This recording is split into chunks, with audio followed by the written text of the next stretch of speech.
Good morning.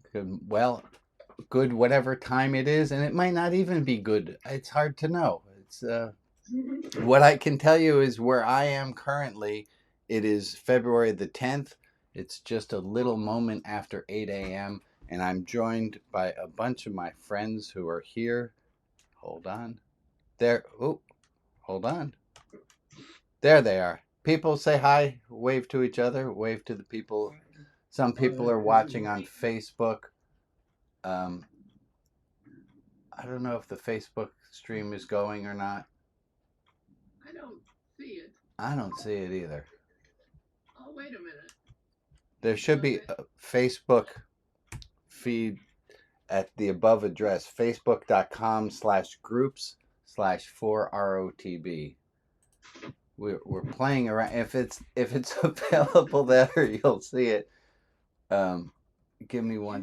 Usually I receive a notification when you go live, and I did not get one this morning. Oh, I see it. I am streaming live. Okay. You are? Um,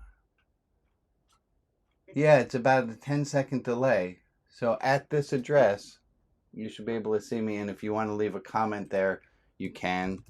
And we can see if we can participate a little bit in the service that way. All I see is you meditating. Scroll up or down. That was a. Well, let me see. Let me deal with the people who are here, and we'll figure out otherwise. I wanted first to thank you. Service number 200 was last week, and it was a beautiful tribute of all of people talking about things that they've learned and what the Saturday service means to them. And I appreciated that. I went straight from the Saturday service to a Brit mitzvah for a neighbor's child, or for a neighbor who is a child. And it was a traditional Hebrew service. And it really got me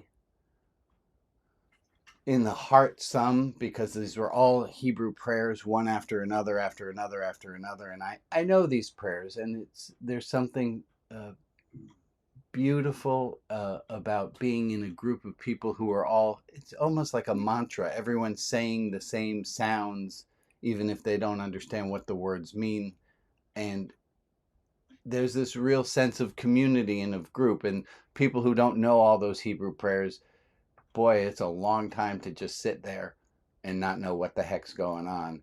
And it made me reflect further on this, on what I'm trying to do here, what I tried to set up, and you all have brought to the game, which is that we don't need to have a high bar for entry, that you have to have memorized a certain number of sounds in Hebrew, or you have to know the Latin Mass. That we should be, in my head, I've always thought we should be able to have some sort of a moving spiritual religious event without that high of a bar of entry. And here you all are, and it's amazing, and it's wonderful to see that this is possible. It is possible to have a group that loves and cares on each other, even in even without a high entry bar. Without, I think I already said the point I wanted to say. Let me just look at all your faces for a moment. Hi, faces. Glad to see that you're here. Um, I have some notes. I want to start with this. There's an old story. There's a rabbi story, and one rabbi turns to the other rabbi and says, "Would you please give me a blessing?" And rabbi number two says, "May you have many problems." And rabbi number one says, "What kind of blessing is this? May you have many problems." And the second rabbi says, "May you have many problems means when your dishwasher is broken." Notice I didn't talk about the kids loading the dishwasher that time. When you have many problems, it's that the dishwasher is broken and you have to take the car to get gas, and you're running late for an errand, when you have many problems, all your problems are manageable. But when you don't have many problems, it's that you have one problem.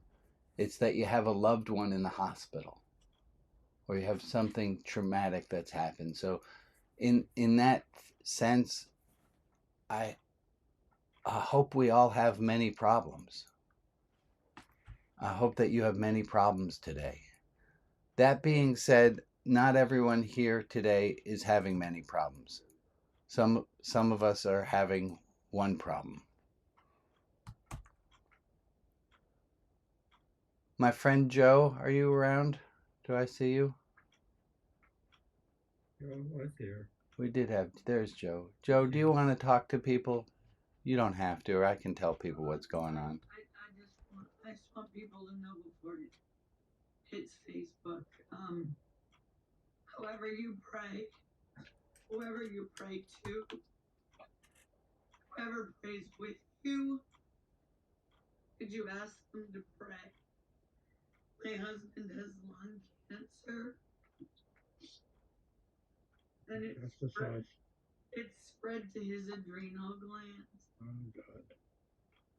And he's getting pain control, and all the fancy people will see him on Monday and figure out what microbiology is in his tumors, and we'll go from there. But I know having big problems are real problems, and I'm gonna need you people to keep me from drowning. This is gonna take a long time, and I don't know what the outcome is, and nobody will for a bit. So I just wanted those that come to hear a voice say it instead of see it as a Facebook announcement. So that's all. Thank you, Joe.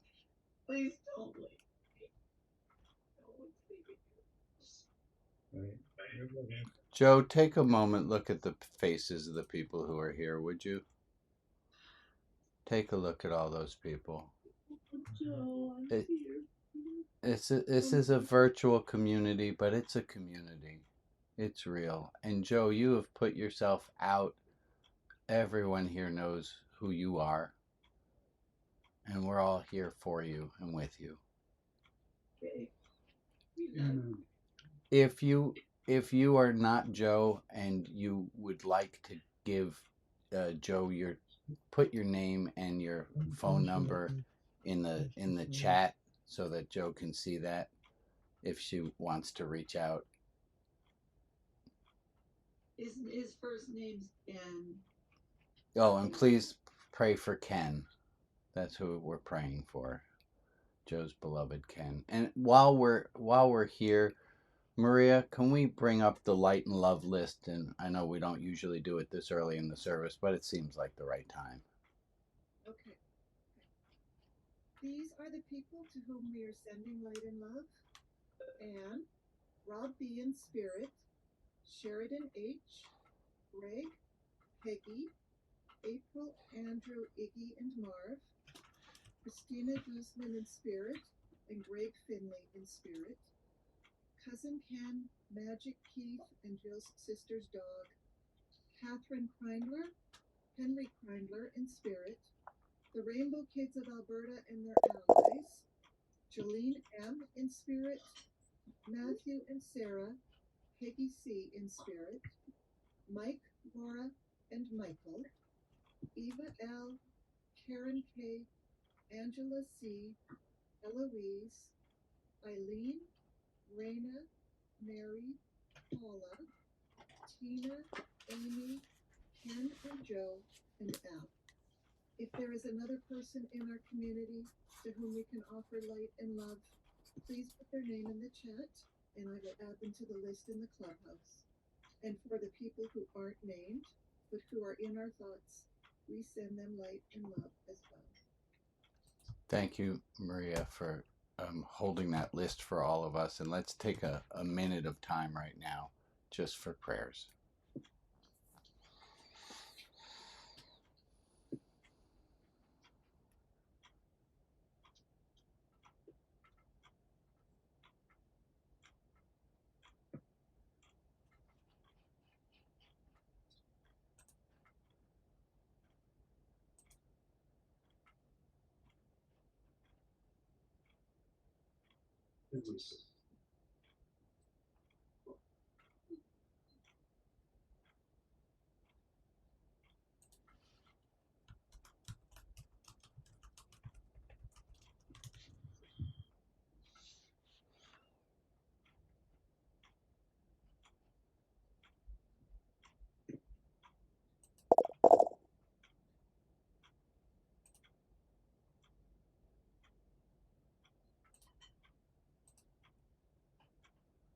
Well, thank you for that moment. And if anybody, like Brian has my information, Maria, any co-host, feel free to give my phone number or email to anybody that asks. Step number one is just to get as many birds for this man as possible. Yeah. And I'll see you in a bit, another day. Okay, Joe. You take care. Love you all very much. Thank you. Can you say the chat and send it to me, somebody? I didn't quite understand that last request. I'll do it. Thank you. Thank you, Alex. Thanks, Allie. Love you all very much. We love you too, Joe. Love you too. We love you, Joe. We love Ken too.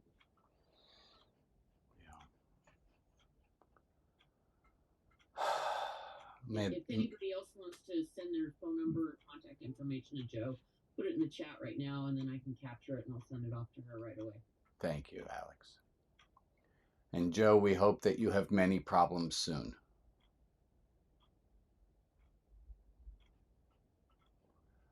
I want to bring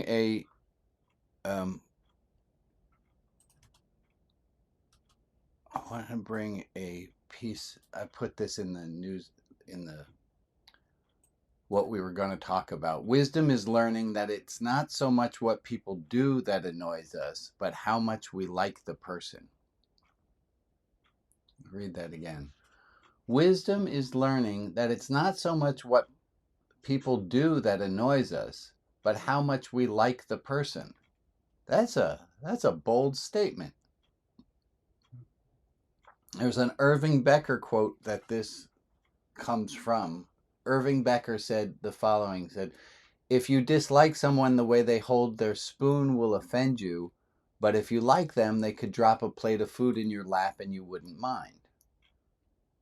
Mm-hmm. If you dislike someone, the way they hold their spoon will offend you, and if you like them, they could drop a plate of food in your lap and you wouldn't mind. And it says here, wisdom is learning it's not so much what people do that annoy us, but how much we like the person. When Jane and I were newly dating and we were packing up my apartment, I stood behind her with she you know the white foam packing material that when you rub it together makes that squeaky noise. So I stood behind her squeaking the packing material just like that over and over again. But we were young, and she liked me at the time. So when she found everything I did back those 26 years ago, she found everything I did charming. If you like someone, it's not what they do so much. And when then she turned around, she saw, where's this terrible noise coming from? Oh, it's coming from Brian. He's doing it intentionally. And it was a laugh. Learning that it's not what people do that annoys us, but how much we like the person. Mm-hmm. Anyone have an example of such a thing? Of something that one person does this for you and you're not annoyed, and another person does it and you are annoyed? I want to have a thought on this quote that they'd care to share. Emily, I know you're scratching your head there. I saw that. That was not you volunteering. You have a thought?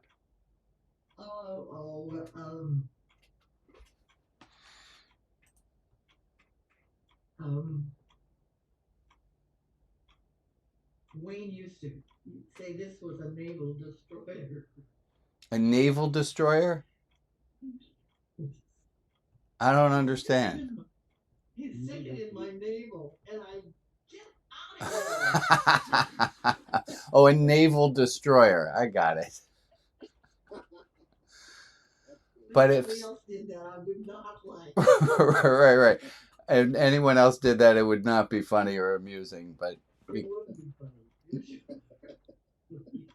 I think that's fair, and I will advise. Please, nobody do that. Not to me. You can do it to somebody. Do it to someone else. It would not be. Go ahead, Joy. Well, I I don't like showing exactly what it is, but there you are. Take my glasses off, Oh. and you can. I had a very bad fall, Oh dear. and I'm going. I was in the co-op getting shopping today, and I think I must have had about 15 people wanting to know what was the matter with me. Mm. Did you find that? It gets very difficult to know how to answer this each time without, showing that you don't really like the masking Yeah. or whatever. That's In case any of you want to ask, the cat tripped me up in the kitchen. I fell under the kitchen table and hit the top of my head just there. And it just came down and right round there. But the doctors have said it's okay. I'm glad to hear. Glad to hear you're I've okay. been away for so long because the first week of October I went into hospital. I was in there for quite a few weeks. Well, glad to see you again, Joy, and I'm glad that you're doing better. Yes, I now feel that I can come back and take part again. For a long while I wasn't able to. Well, welcome back, Joy. Welcome. Thank you. Well, it's lovely to see you all, as you can imagine. Thank you for saying, Joy. Jack, you have your hand up. Go ahead. Yeah. The more you love the one you love the most, the more annoying they become. Wait. That's not the way I thought you were going to say it. Say that again, Jack. The more you love the one you love the most, the more annoying they become. The more annoying they become. I was going to think that the more you love someone, the less annoying they become. Go ahead, John. There was a former in-law to my wife's family, and he ate ice cream by putting the spoon in his mouth and then turning it upside down. I don't even understand what that means. I don't. I've also read not too long ago that that's the way to get the best flavor of ice cream. Wait. Can you explain the technique again? Because I have no idea what you're talking about. Put a spoon of ice cream in your mouth. Yeah. And turn the spoon over. Oh, so you actually get the ice cream on your tongue as opposed to the spoon on your tongue. Yes. Well, that sounds reasonable. Oh, well, I have totally different. But the other people in the family thought that was just typical of what an asshole he was. Right. That's exactly what I'm getting at. Is that if it were done by somebody who you find to be charming, you would go, "Oh, isn't that delightful? They have their own way of eating ice cream. It's a little different than the way I do it." But if that person's an asshole, or if you think that person's an asshole, I think that's an important distinction. If you think that person's an asshole, it's not going to be charming. Right. Okay, let me go ahead, Lynn. Yeah. I have a story. It's a little bit risque. Okay. Good. My favorite time. I was very close friends with Bill Hartman, who I found very, very charming and adored and loved his company. And we were all in a group called the Groundlings. And one time we were at a studio doing a recording different little commercials, this group of Groundlings. And I hadn't seen Phil Hartman because he was doing Saturday Night Live in at least a year. And he came into the studio and came behind me and stuck his hands out and put them on my breast Well, I didn't know it was Phil Hartman, and I was very angry. That my body, that somebody had done that to my body, and I almost ribbed him with my what is this part of the body, elbow. I Elbow. almost did that, and then I kind of turned around and saw it was him, and I was so excited and so happy to see him, and I hugged him, Right. and it didn't matter that he did that to me because I had done scenes in the ground leaves where we were making out and we were very physically close without ever having been intimate. Right. He was just a friend of mine, and then somebody else at the commercial came up and did that to me, and I punched him in the stomach, and they said, "Well, you let Phil do it," and I said, "That was Phil." Right. Right. Well, I'm sorry you got sexually abused on a commercial shoot. But your point is exact. That's what I'm going at here. Is that if you like someone, it makes all the difference. And then Lynn, here's a question I have: is it possible for us to like people? Can we change how much we like people? So I wake up in the morning, there are only this many people I like. Can I like more and more people so that I get less? Okay, the people who annoy me are going to be annoying and cause me to have a bad day. If I can find fewer people annoying, can I let me ask the question differently. Can I find fewer people annoying and thereby have a better day? If I like more people, won't I have a better day because I'm not as annoyed? Exactly. Yes. That's an insight. Yes. Yes, definitely. So I think that's here everyone have a little bit of homework. Like people. Just like yourself. And if you like, oh, and this works on the inside as well. Thank you, Rob, for pointing that out. It's not, okay, wisdom is learning that it's not so much that what I do can annoy me, but how much I like me. I misplace my water bottle frequently. Sometimes it's because my son has taken it and it's now sitting in his room, but it's not always his fault. I will not know where my water bottle is, and some days I'm annoyed at myself for being me, and some days I'm charmed by myself for being me. And the more I can like myself, the more I like myself, the more I can forgive myself when I don't know where my water bottle is. Go ahead, Michael.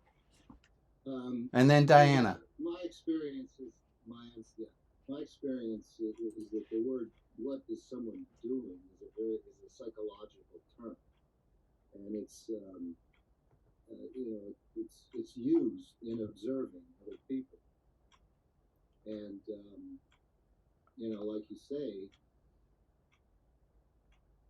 it's something that is, how can I put this?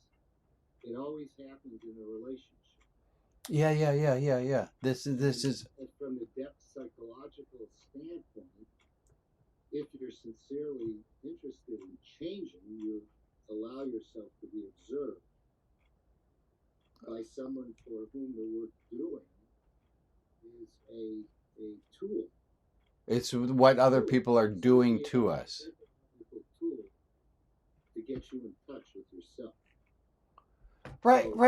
And I like where you're going. To that other woman that she was sexually abused by one person. That would be so something's being worked out here, probably on both ends. I like where you're going. We can change how we perceive other people, and we can change our experience of it. Thank you for adding in, Michael. Diana, you had your hand up. What do you got? Thanks for joining. Yeah, I'm struggling with the idea of willing yourself to like someone. Yeah, right? I need help with that because there's someone, and we just got into it yesterday, that I deeply dislike. Right. I realize that I disrespect. Because you don't like them. Because I don't like the way they are living into their espoused values. A little bit of hypocrites there. Yeah, Right. yeah, I'm really struggling with that. And are there any, let's play for a moment, Diana, if you would. Are there any people who are hypocritical that you're like, oh my God, why are they, but you're kind of charmed by their hypocrisy? It doesn't immediately jump to me. Okay. Are there, Maybe I'm struggling with my judgmental. well, that's another one, and we've talked about that in the past. There's this quote, this awful quote, which is, hold on, take me a second. Moral indignation is often jealousy with a halo. Moral indignation is often jealousy with a halo. We look at somebody who's not being exact in how they're thinking, and we are morally offended, but really deep down we're kind of jealous. I wish I didn't have to be that on the nose. I wish I didn't have to be that. It's not resonating. But okay, no worries. Let's keep. Help. Yeah, I think I found it extremely difficult to accept help. That's true. Very true, I've Joy. been so independent most of my life. And I think that was what was happening in the co-op today, because people were even offering me a lift home, but I'd got a taxi booked, so I couldn't take up the offer. Yeah. But it's knowing how you can still keep some of your independence, but also allow yourself to accept some of the help. Thank you, Joy. And I'm gonna go meta, and let's see if this works or not. And Diana, it might or might not. If you are, and Joy, I'm gonna just use you as a placeholder. This is not Joy. But if you find what Joy just said to be annoying, is it that you have can we find in ourselves a space to say, oh, that's just Joy. That's just Joy, and not be offended, not be upset. Go ahead, Missy, help out. What do you got? Yeah, it's a really interesting conversation, particularly because, what Diane was saying about those people that are just so hard to like. Yeah. And how hard it is to find something about those people that I can then switch how I'm feeling about them, because I found something in them that is, Yeah, but they're hypocrites, Missy. Hypocrites. That's the worst. For something besides that, I'm looking for something deeper. It's hard. It's so hard to do. Well, I'm thinking. Sorry to interrupt. Do it. Go. You prompted me to think about, how I feel in response to this person, and I feel really under or unvalued. Yeah. And so I'm thinking the work is to find something to value in that person. Okay. Maybe. Well, how about can you come back next week and tell us how it goes? Okay. Yeah. If people are only as annoying as we allow them to be. Yeah. I think that's really what this quote is trying to get us to. People are really only as annoying as we allow them to be. Yeah. Thank you. Really helpful. We'll find out. I heard a voice. Was that Missy? It was me, yeah. Yeah, go, Missy. The other part of that for me, you were talking about how we feel about ourselves.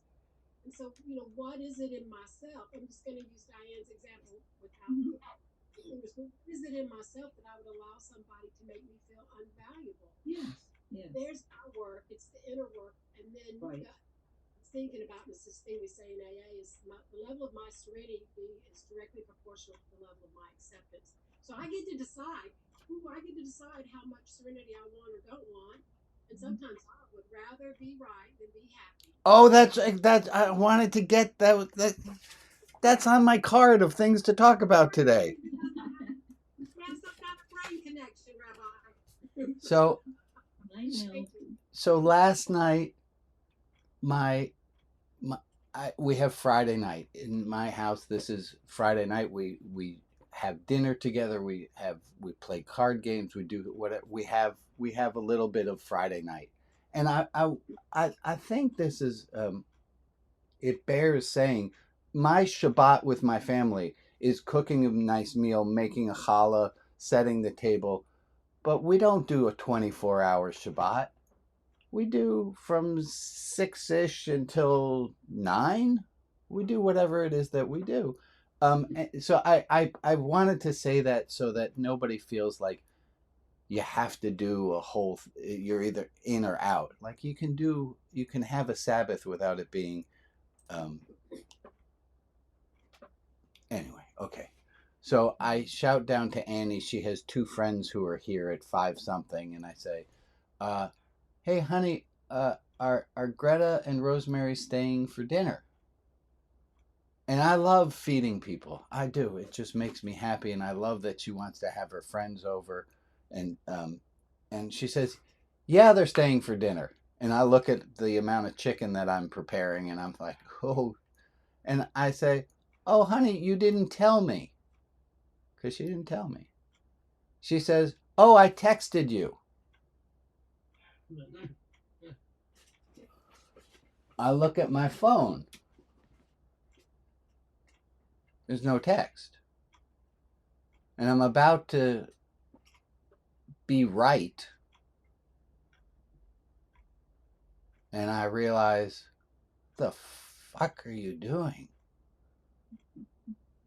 She wants to have her friends stay at dinner at your house. She wants to share with her friends Friday night dinner. And you're going to lambaste into her to be right? Much better to not be right. My friend Charles taught me this lesson a long, long time ago. Charles was on a date with a woman. Things went well. They went back to his house. He realized he didn't have any condoms. He says, "Excuse me, I have to go run down to the corner market." Goes to the corner market. $5.79 worth of condoms, gives the guy a 20. The guy gives him back change for as though he had given him a 10. And Charles gets mad. "Hey, I gave you a 20. "No, you didn't," says the guy. "You gave me a 10. And Charles realized he could either get really mad and ruin his evening, or he could just pay the $10 fine and go back to his apartment and get some. Would you rather be happy or right? And I'm going to give you a tool that I've just started using recently. It's a 70% rule. And the 70% rule says this: if someone's telling a story, and I have this all the time because Jane and I are up on 26 years of marriage, is she tells a story, but she gets a fact of it wrong. And the 70% rule says if the other person is at least 70% accurate in their telling, let it go. Because I can interrupt and say, "No, Jane, I wasn't driving a Mustang at that point. That was when I had the Sebring." Like, what am I interrupting her story for? So I can be right? She's at least 70% right at the time. Are you willing to be... So that's what I had on my notes. Are you willing to... Let me put it this way. Let's try this. Optional homework assignment. Allow people to be 30% wrong.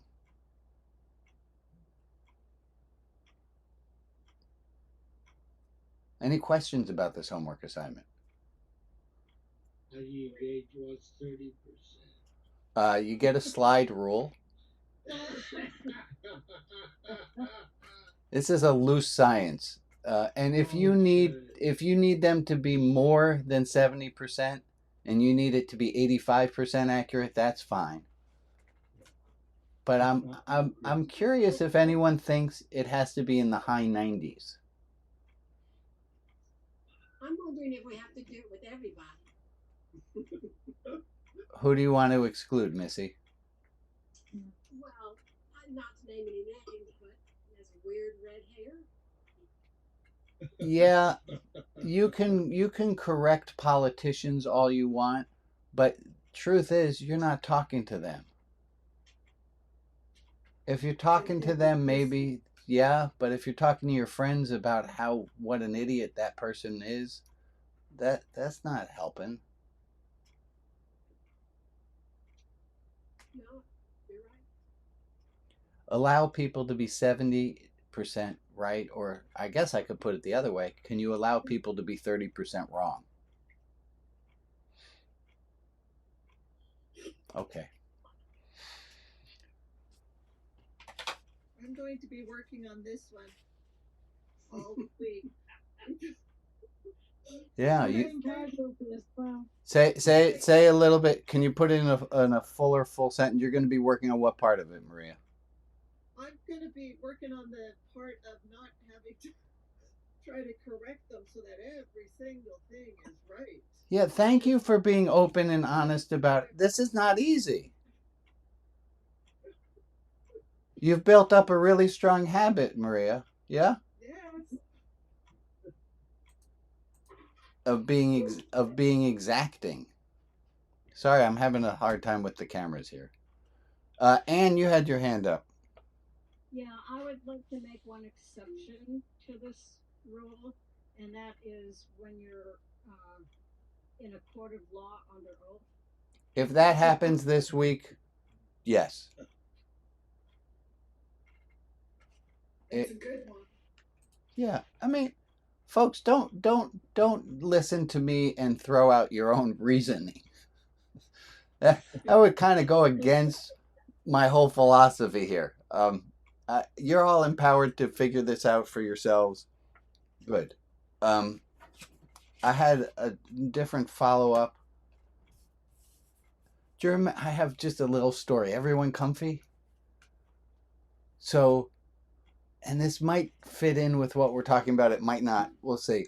2 weeks ago, we all did this assignment called Don't Need Me Now, where I gave you the title of a poem called Don't Need Me Now, and I asked you to write the first 4 lines of that poem. And we did, and we had wonderful responses. People wrote beautifully. That night at 11:30, my phone rings. Well, my phone only rings at 11:30 if it's one of my family members, and it's Emmett. He's in the parking lot of the McDonald's. The car won't start. And I just wanted to share with you all, I had a real moment of don't need me now. I believe that. I'm really glad to help you, Emmett, but not at 11:30 at night. Okay. Let me bring this on the screen. He doesn't need your help at 11:30 in the morning. That's true. It sure doesn't. I'm going to read you the next slide that I put up. I'm going to read out loud, and I want you to consider which line of it is the most surprising to you. So I'm going to put this up on the screen, and I'm going to ask you what line is the most surprising to you. And it says the following: you are brave, and make a note on a piece of paper if you need. Which sentence is like that? No, that one feels weird to me. You are brave, you are enough, your words are meaningful, you have great ideas, you are the best at being you. Don't be afraid to be yourself. You are beautiful inside and out. It is okay to cry. You can say yes. You can say no. You are loved. Self-care is important. You don't have to be perfect to be great. We all make mistakes. You are not anyone's expectations. You are interesting. Nobody's perfect. You are worth it. You are important. Thank you for being you. Beautiful. I like the last one. Which one? No, I don't. Yeah, I'm glad you liked it. I want to know which one feels weird. Which one is the one that kind of you're like, yeah, that one doesn't feel right to me. Nobody's perfect. Nobody's perfect. Yeah. You are not perfect. You don't need to. You don't have to be perfect to be great. Say it again, Ray. I'm sorry, I talked over you. No, I talked over you and I apologize. Okay, I'll apologize again. Let's both try to be Canadian, shall we? Yeah. Yeah, bastante. Go ahead, say it again, Ray. You are not anyone's expectations. And that struck you as odd? Weird?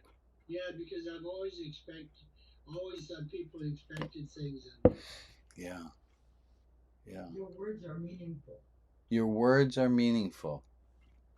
Thank you for sharing that, Emily. You can say no. You can say no. Those are powerful words. You can say no. You are brave. You are brave. Like you don't have to be perfect to be great. I love that sentence. You don't need to be perfect to be great. Yeah. Self-care is important. Self-care is important. That's the one I struggle with. Self-care is important. Yeah.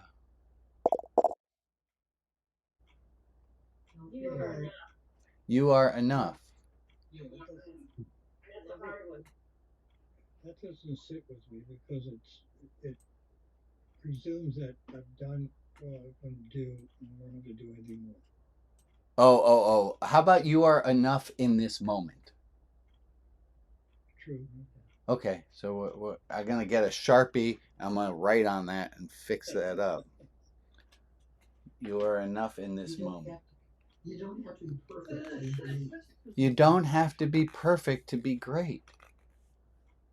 They don't have to be 100% correct in their facts.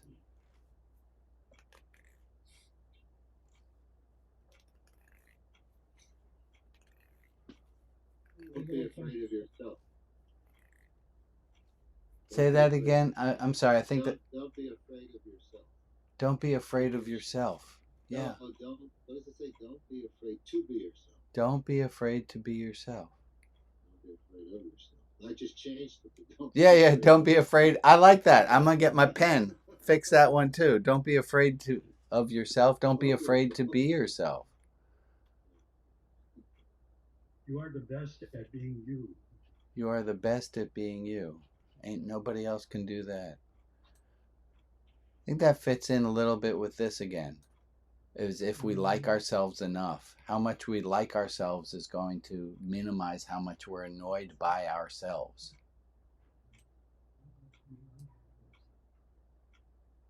So wisdom is a deeper look at yourself. Wait, hold on, Emily. Here it is again. Wisdom is learning that it's not so much what people do that annoys us, but how much we like the person. Who wrote that? I did. No, wisdom. I did. You made that up?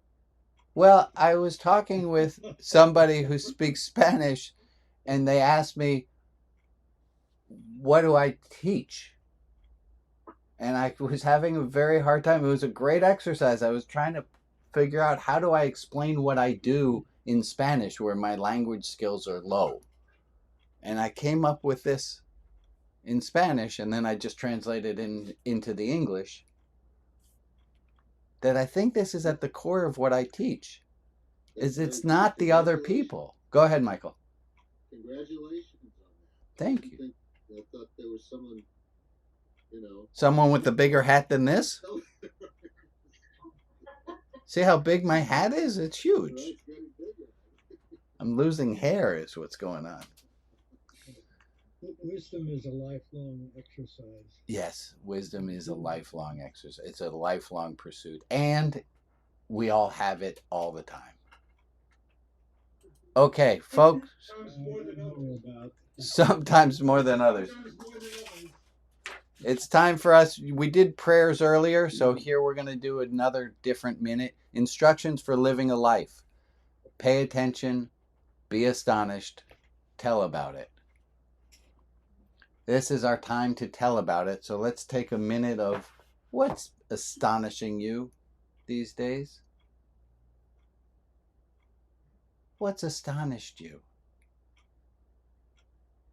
Go ahead, Ray. Well, on the 6th of this month, I had part of my thyroid removed. The reason I stepped away a few minutes ago and then came back is there was a report from OHSU, which stands for Oregon Health Science University, and they had my test results. I am cancer free. And I was scared shitless that I wouldn't be. Right.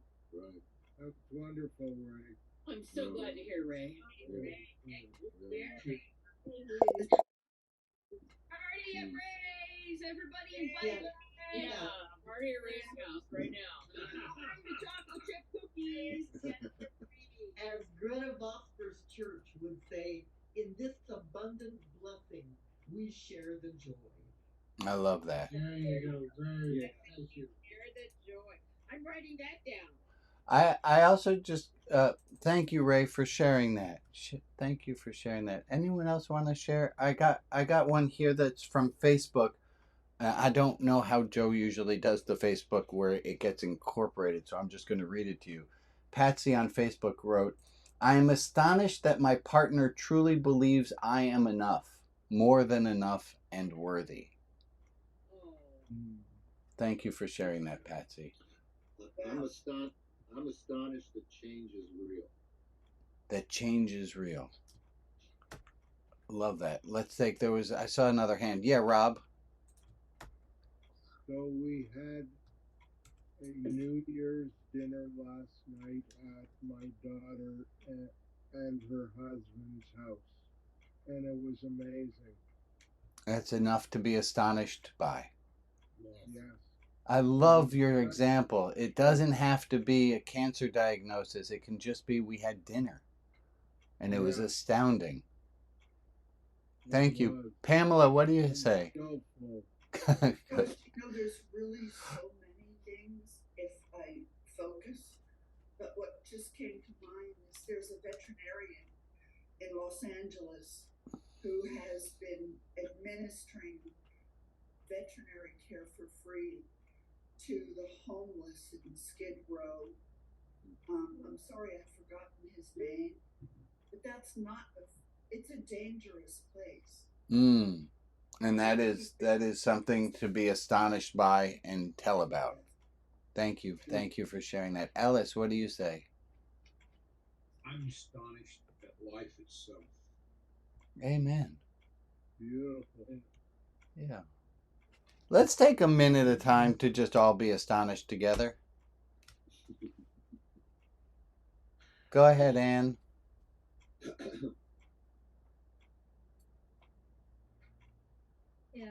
Here in the South Bay, San Francisco South Bay area, in our outage block, we lost power from the grid for 2.5 days. And in our house, we had power 100 because we just got solar and storage batteries. And it was just, I mean, we were like two little kids. It was just amazing. This is one reason why we did this. So that's wonderful. Wonderful. That's great. Yes. Terrific. I thank you all for being astonished and telling about it. And if you want a head start on next week, I'm going to ask again, what were you astonished by? So maybe in the next week you make a little note as a thing happens. I did want to make I have my notes in the wrong order, and I should have done this up when we did prayers and prayer time. You might remember my Aunt Ellen, who would show up to the services. She had a deep voice, and she was the only person who had the temerity to light up a cigarette during the service and smoke. You might also remember her husky voice and occasionally saying, "I like that one, Bry." Or my favorite, where she was really loud out of turn, was when I said, "We're going to break into small groups now," and everyone could hear Ellen say, "Nah, I don't think I'm going to do that." And she left the meeting. Aunt Ellen died last Friday, and I was able, and fortunately for me, that's a really strange phrasing, the rabbi who was scheduled to do the service back in New York got COVID. Not sick COVID, as the family described it. We don't know why he can't do it. He doesn't have sick COVID. He just has like symptom. He doesn't have symptom COVID. He just has like tidal COVID. He's fine. But he didn't want to do the funeral because he had COVID, and so the family invited me. Said, "Please, would you fly from Portland to do the service?" So um, I just wanted to do a little shout out to my Aunt Ellen, who was her own thing, and I'm sorry that People like that don't come along very often. she was her own pack-a-day smoker, 2 shots of Doers at least a day, 86-year-old kick in the pants. So a little extra love there for my Aunt Ellen. Announcements. Quick announcement. This is true, folks. Not making this up. It's okay not to feel okay. You're having a hard time? Yeah, that's okay. It's okay not to be okay. We're not happy, joy all the time. There's this ridiculous notion. There's this awful image out there in the world that we should be fine all the time. And no, it doesn't work like that. And we need to be kind to ourselves when we're not having an easy time of it. It's not a time to beat ourselves up. When you're having a hard time, be all right having a hard time. Other announcements. In a few minutes, we're going to break into small groups. I have poetry room. Ron, you're going to run poetry room today? Yeah. And I have a deep dive room. Do I have somebody running the deep dive? Meg, do that. Unpacking politics with Jeff. You're in for that? Yep. And as we still have, that is not the place for angry political rants. That's in the angry politics room. Jeff's room is just for unpacking politics, not for angry politics. And is there another group? Then there's a sharing care group. Am I missing any? Hey, let me also say, you want to talk about something else, you want to do something. This whole service has been evolving in the last 200 services. We haven't done the same service twice, which is amazing. And it's grown and changed because you have added and made suggestions. So if there's something that you want to try out, what the heck, let's try it out. Just ask and we'll see how it goes. Okay, I'm not going to bring in another topic at this time. I do want to. Okay, so my family has a little bit of a dark sense of humor, and I got a ride to the cemetery in the hearse, and so I took a selfie that I got a ride with Ellen to the cemetery. And if you don't have a dark sense of humor, I apologize. It was worked for me. All right, folks, I'm going to say thank you to all of you, and thank you to Alex and Maria and Meg and Bob and everyone else Ron and Alex, everyone else who, I'm, see, that's the problem. If I don't do it in order, I feel like I necessarily left someone out, and Missy and whoever I left out. Thank you for helping me plan these services. And, okay, I'm going to put the thing on where we can all wave together. No, hold Hold on. Please hold. Don't. Well, you're waving already. I wasn't ready. Okay, wave to each other. Say goodbye. Thank you all so much for joining. Bye. Bye.